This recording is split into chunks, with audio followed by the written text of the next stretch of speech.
So premium charges, probably my least favourable topic, but a lot of you have asked about it.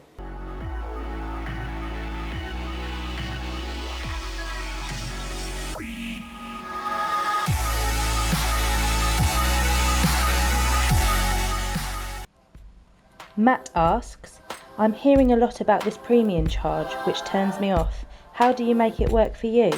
So it's a fair question from Matt. He's not the only one worried about it, because when I opened up for the Q&A, around about 50% of all the questions that come through were about premium charge. It's a bit of a gloomy topic, if I'm honest with you, but I'll try and answer that. You know, obviously about it killing the dream, and then obviously what you can do about it, if anything, and just give you my thoughts on it really. So I do think, yeah, it's killing the dream for people coming into it, Matt. I can see why you're saying that. You're going to put yourself out and put a lot of effort into learning about the markets and how to make money from them. You don't want to find that as soon as you start to get anywhere with it, you get whacked with a 60% charge. Now the premium charge is not just 60%, just to clear that up. The premium charge starts at 20%. There's a couple of own goals on Betfair's behalf, as far as I'm concerned, with the premium charge. How they avoid that, I'm not 100% sure, but I'll just quickly talk through them. So, why it's so off-putting for people early on is for two reasons, I think. First of all, is just the understanding of how it's calculated. It is complicated the way it's the way it's calculated, because it takes a bit of effort actually, really, to understand how it's worked out. It took me several goes of reading it and looking at it, and then looking at my charges and you know, working it out from there to understand exactly how it's worked. The important thing is you generated commission. If you can generate more commission and turn over more money in the markets, you will pay a little bit less premium charge. For everyone, that's not an easy thing to do. Just turn over a lot more money. Second thing is the fact that it's on a lifetime balance. Now, it was good initially for me, because when I first started making money from Betfair, I was already like 7-8 grand down or something over the space of a few years of betting on horse racing. So I had that buffer already. So like being negative, there's no premium charge on that up until naught. And then when I reach back to the point where, you know, I'm breaking even on the lifetime of my account, I had another £5,000, which is your allowance before you start paying any premium charge. So the first 5 grand's premium charge free. From there, you're on to 20%. But it's 20% each week minus your generated commission. So it's not just a flat 20% on what you take.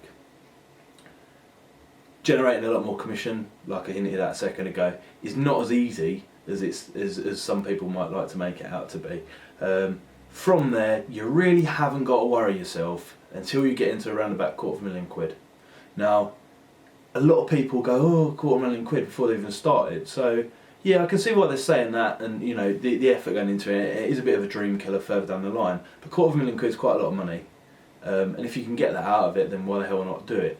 And then if you need to, by then hopefully there's another option, or just get out. I don't really know. But the next stage where you're sort of hitting your 40 and 60% minus your generated commission again is when you've reached that kind of level of profit. So it's not something that the vast majority of people need to worry about straight away. Problem with that as well, which is quite quick to notice for anyone really, is if you're somebody who just makes 25 grand a year, it's only got, you know, 10 years of Betfair, it's been around 15 years already, but after 10 years of Betfair, you're on to the upper thresholds, and if you're earning 25 grand a year and paying 60% on it, it's just not worth your time. So hopefully they'll change that at some point. Whether they will, I really don't know. It's probably quite unlikely. They've obviously got the monopoly on the whole exchange market, so it's unlikely. But what can you do about it? Not a lot really, other than pay it. You can increase your generated commission and increase your turnover, but unless you're like heavily into automation, that's not going to be easy at all. You're kind of stuck really. And that's why it's calculated as it is as well, because they don't want people getting round paying it. Obviously, there's a lot of intelligent people out there on the exchange. Yeah, there's a lot of people making a lot of money. They're going to find ways around it if it's possible. So it's kind of like the impossible way to, or you know, the very tricky way to get around paying a lot of commission. But it's not all doom and gloom. Like I say, it's a lot of money to get up to first, and of course there is the option of BetDAC. Now at the moment there's no premium charge on BetDAC, and for orders that are offered within the market it's only 2% commission. So makes sense to divert some of your attention there. And I suppose if everyone does that, that'll probably be the point when Betfair maybe start to look at reviewing how they calculate it, or how much they charge and stuff like that. But bit of a negative subject, bit of a negative answer. There's not a lot you can do about it.